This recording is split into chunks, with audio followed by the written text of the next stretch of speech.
We've got our judges are coming up. We're delighted to have, please come up. Bruno Costa, Accelerator Manager at Starburst Aerospace Accelerator. Accelerator Manager is a great job. Title, sit wherever you like. Great. James Nettleton, Principal at InMotion Ventures, which is the VC fund backed by Jaguar Land Rover. Raj Singh, Managing Director of JetBlue Technology Ventures. Many of you will have guessed already that that's the venture capital fund backed by JetBlue Airways. And Lisa Peterson. They are going to sit and question each of the panelists. Each of the finalists has 7 minutes to pitch, and then hopefully get one question. And we're doing it in alphabetical order. Oh, you're running away. We're doing it in alphabetical order. So the first presentation is, you will also all get a chance to vote as well. It's democracy in action. Asking the people never goes wrong. And we're delighted to have Eta Martin of Advanced Air Mobility, who's going to start. Thank you.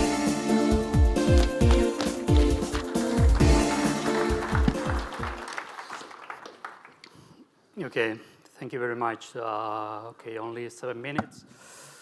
That's fine, let's go. So, Revolution 2029. 2029. I just arrived from Gatwick Airport in 50 minutes by air taxi, instead of the typical 60 minutes that we need by train. We used to need 10 years ago in 2019. Yeah, that's fiction, but this is also our vision. So my name is Eta Martin, and as CEO of Advanced Air Mobility, I want to present you the new era of personal air commuting. Okay, so nowadays more than 4 billion people live in urban areas. That's 54% of total population. United Nations forecasts that in 2050, this rate will be increased to 68%. So 2/3 of the population will live in urban areas. I'm afraid this is an unsustainable model of urban development with crowded, noisy, populated urban areas. And this model is about to expire. Despite cities, there are also great opportunity for education, healthcare, and also job generation. So we want to connect those cities in the future in a faster and more affordable way. So we propose, and probably most of you are agree, we propose the air as probably the best solution in the near future. So the shorter distance to connect 2 points is a straight line that can be traced by an aircraft, comparing with a car that needs, motorways, but also roads and streets with intersections, traffic lights, traffic jams. That's terrible.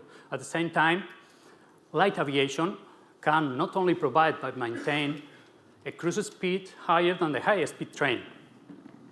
Again, not comparing with a car with a motorway limit of 100, 120 kilometers per hour, but in the streets is limited to 30 up to 50 kilometers per hour.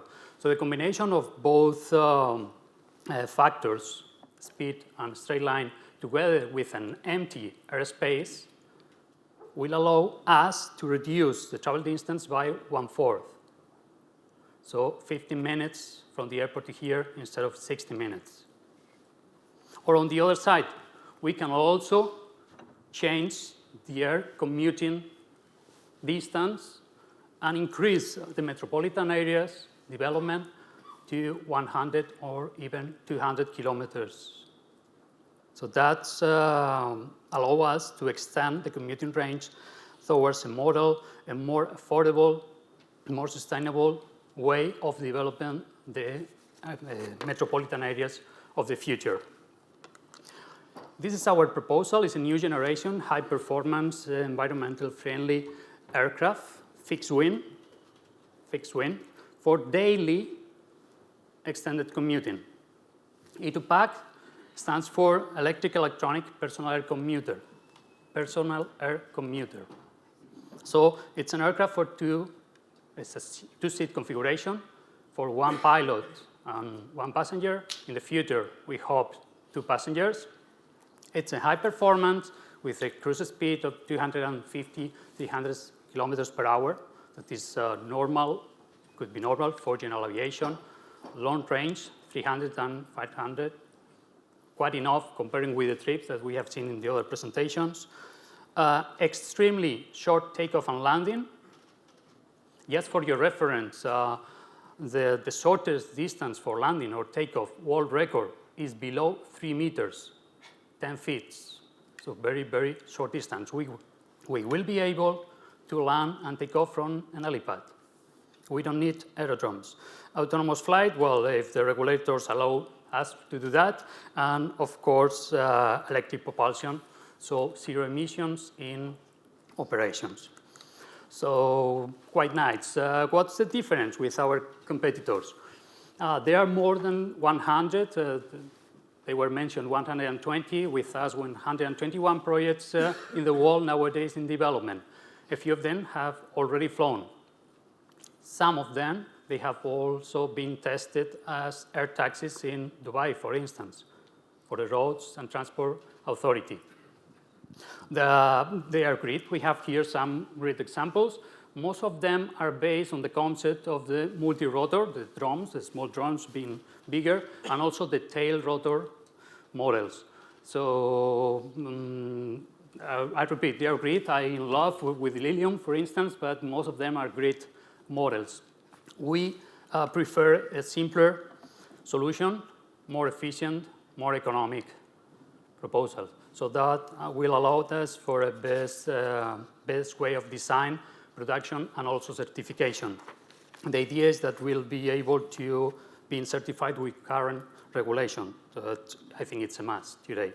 So we are working on the scale prototype this year and planning to fly the 1.1 scale, full scale prototype next year. Then we'll need 3 more years for certification and some money, a few millions, around 6.8 million of euros that we'll try to collect in the coming months. That means that in, let's say, 5 years, we'll go to the commercial phase with manned aircraft at the beginning, but that will position our project in a huge market that is the mass market of the autonomous flight in the future. We estimate around 20,000 aircraft per year for aviation. That's crazy. It's more related to automotion than that. So quickly, just to finish the team, we are a lot of engineers working on that, acrobatic pilots, and so on. So, well, thank you very much for your time, your attention, and do not hesitate to contact us. Thank you. I didn't actually know we were doing the music, so thank you, Ada. That was great. Bruno, do you have any questions or comments for Ada? I guess my first question was about the background of your team. Like, if this project started in 2015, I'd like to know more where you come from, how you get this idea, and what you bring. Been working on this idea for the last 4 years. So Carlos Martí and myself, we were thinking about electrifying an aircraft, but the time was passing, and then we realized that the opportunity was not electric propulsion that is there. That is the air taxi, the urban air mobility. But after last year's thinking about this brainstorming, we decided to go into the air commuting because of a few reasons. One of them is the simplicity of our solution, and the other one is the regulation. Will take at least 5 years to see this type of flight in the world. Probably it will be Dubai or Singapore, but in Europe it will take 10 or 15. Great. Thank you very much. That was brilliant. Thank you. Thank you. Okay, we're now delighted to have Andy King from Flight.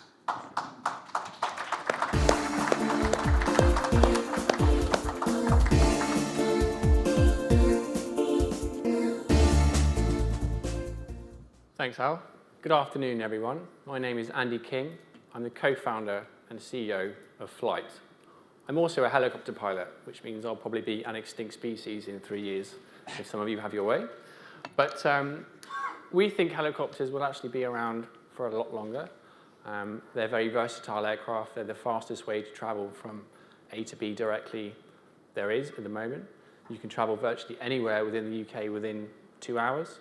And this can be from the centre of London to the centre of another city, or it can be from a private site like a hotel or your own private address. So we think helicopters will play a major role in the future of urban air mobility. And Flight really began because while I was training as a helicopter pilot, someone asked me, well, how much would it cost for you to fly me to a wedding? And this got me thinking because I come from the tech world, and I thought, well, there must be an app for that. So I went to Google and searched for helicopter charter.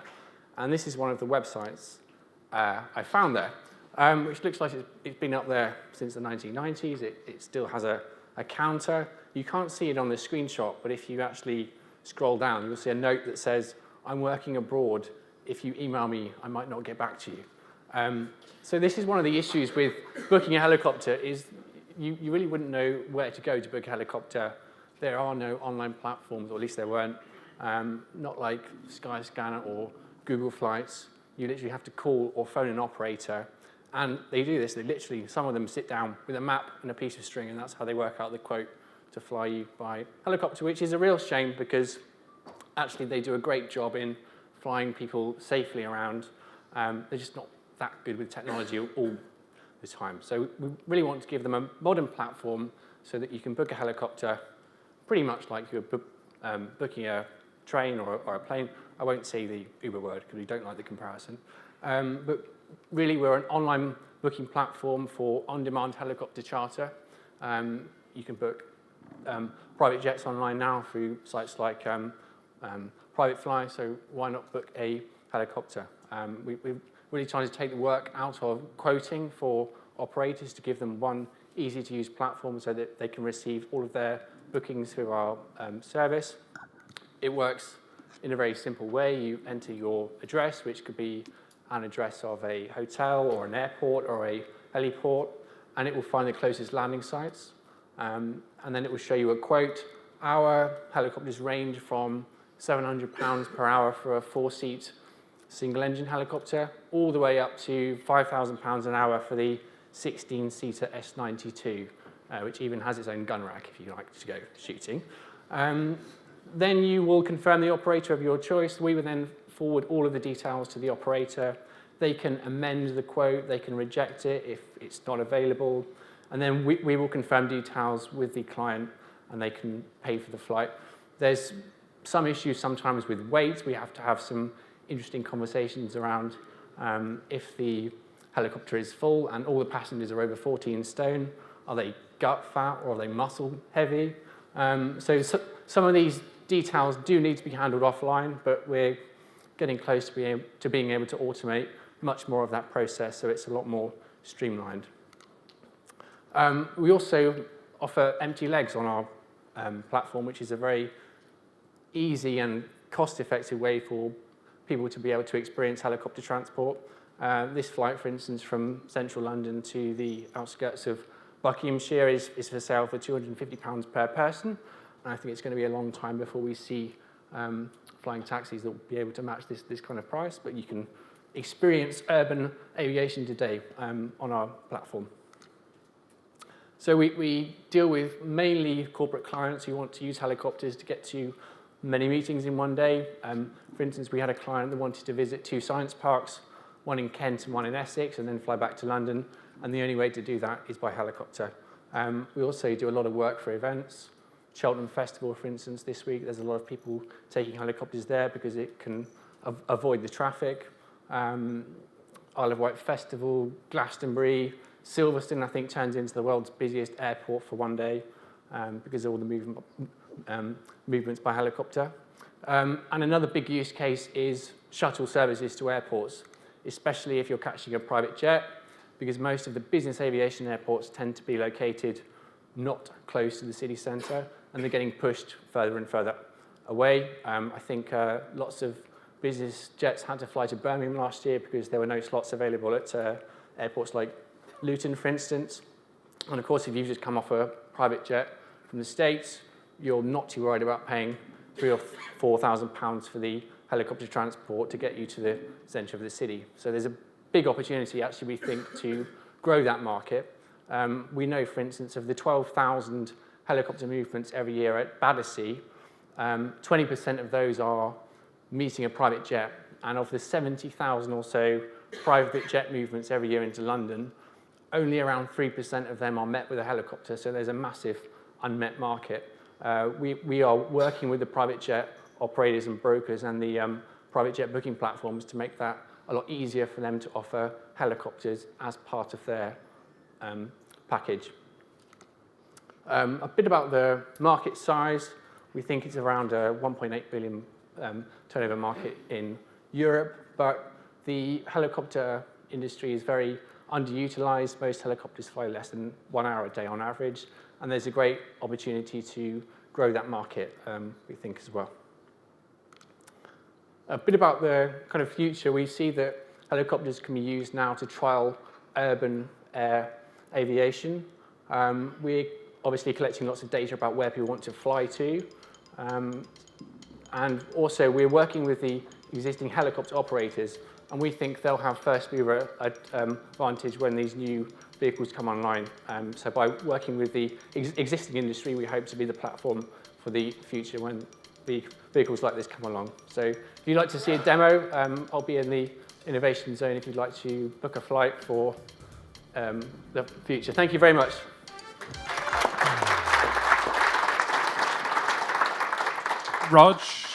Raj, do you want to, any questions or comments? You can use the microphone now. Hi. I guess my comment is, if I'm a potential customer, how do I know, and therefore how do you know, that that particular helicopter has been well maintained, that the pilot has the appropriate certificates, had the rest, it's been essentially everything's above board? Yeah, it's a very good question. So all of our operators are licensed by the CAA. We don't offer flights that aren't offered by commercial AOC.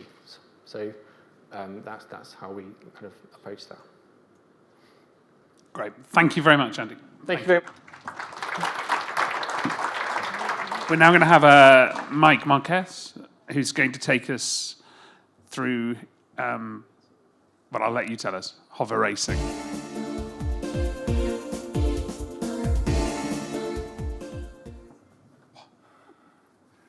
Hello, everyone. It's an honor to be here in this great conference. My name is Mike Marquez. I am the founder and CEO of the Hover Racing Grand Prix. I actually don't know anything about aeronautics, but I'm passionate about sports, technology, and entrepreneurship. In the recent years, I was part of the management team of the Volvo Ocean Race, around the world race in high-tech yachts. It takes 9 months and stops in 11 cities around the world in all 5 continents. Leveraging these lessons learned, now the new project is to become the Formula One of flying cars. So we're creating the Formula One of flying cars. A world championship and iconic cities and venues in all 5 continents. We're definitely bringing Formula. The vision is to bring Formula to a higher level, Formula One, okay? We have seen this morning, the whole day, that there are actually a lot of barriers to put into operation this thing. Mainly, technology is not there yet, batteries, regulation, acceptance. The idea is actually to accelerate those developments, to create a platform where you can test technology, but also regulation and acceptance, traffic management, all the things, accelerate and bring together. And by doing so, we believe that all the key stakeholders are going to come. The automotive, aviation, we saw media as well, looking for content, regulators, the federation, cities, looking for brand activation. So it's definitely created all together, create a platform that creates value for all these key stakeholders. Time plan. We're going to do, as you know, it's not very easy to get certification, to get the permits to fly, especially in Europe. But we're preparing a demo flight at a new conference that's going to take place this September in a major German city. We're going to showcase prototypes that we have seen this morning, the whole day, and other ones, but they're going to be flying one-on-one. Then the exciting part comes. No? Next year, 2020, first ever race. First ever manned drone race or hover race, flying cars. For this, we have signed an island in the Caribbean, awesome location, a parkour over water, like the air racing that we all know. We have already 4 teams pre-registered. We're very keen on showcasing their capabilities. And here we're going to have several classes for sure. We're going to have the electric only, hybrid, hover cars, hover bikes, all this type of things. And in 2021, the vision is actually to launch the Hover Racing Grand Prix with a formula-based hover. A formula-based hover that allows for innovation, but at the same time, competitive racing. And here we will do definitely more than 2, 3, 4 venues, and it will grow after that. On the founding team, I mentioned myself already. My 2 other partners, Frank and Thomas, bring the drone racing aspect and the startup aspect to the table. Frank especially has been organizing big drone racing events in Germany, and he's also an advisor to the government, actually, in this type of matters. His last marathon, Dronathon, industrial drone racing marathon, was actually embedded in the air traffic management system of the air controlling guys in Frankfurt. So we definitely very good connections with regulation there and the agencies in Germany. On the business plan, financials, just a couple of words on that is we want to follow, we see the 2 pillars for our revenues. We want to follow the path shown by Formula E. It's another very successful sporting platform that's been launched 4 years ago and already making 100 million in revenues. And based in 2 pillars, venue fees and sponsorship fees. And once we have the racing going on and competitive and compelling racing, we bring another 2 pillars, merchandising and digital content monetization. So far, we are self-funded. We managed already with that to sign the first venue, to sign 4 teams, and we're in advanced talks with the first external investor. But we're still looking for teams. Please, anyone here, or come to me. We welcome more investors, and definitely looking forward to the drinks afterwards. Thank you so much for the time, and see you soon. See you all at our race next year in the Caribbean. Thank you. Lisa? I'm going to break your rules. 2 questions. 1 clarification. Is it man-flying cars or drones? Manned drones. Manned For drones. sure, the big differentiation is to have people piloting those, yes. So the second side, I'm going to move from the technical kind of what I'll call supply side to much more the demand side. As your numbers figure, most of the revenues in leagues are in marketing and sponsorship dollars. What is your plan in order to attract different sponsors to this race? Because a lot of it's about viewership, right? Well, there are several types of sponsors. For sure, we have all the tech sponsors, all the ones showcasing their products. I mean, all the automotive, aviation, tech players, they're going to be there for that. But also we have the media guys, content, logistics, timekeeping. I mean, the sky's the limit. There's so many options there. That's one of the things that definitely we did good in the World Ocean race when I replicate here. Once the platform is set up, the options are limitless. So typically leagues have a commissioner. Is that the role that you are going to play after this gets launched? Correct. So we're going to be the management, the managers of the platform itself. We are not going to be bringing the cars, the flying cars, hovers. We are going to put together, manage the cities, manage the venues, manage how to do the racing, how it's going to be. Great. Thank you very much. That was great. Next up is Arno from Neoptera. Oh, no, sorry, no, come. Suresh from... who is next? Sorry? Suresh. Sorry, next up is Suresh from Nodin. Thank you.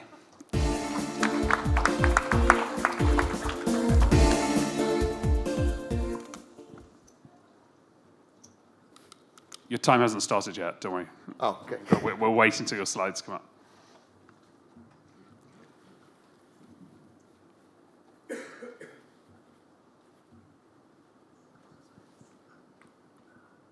Great.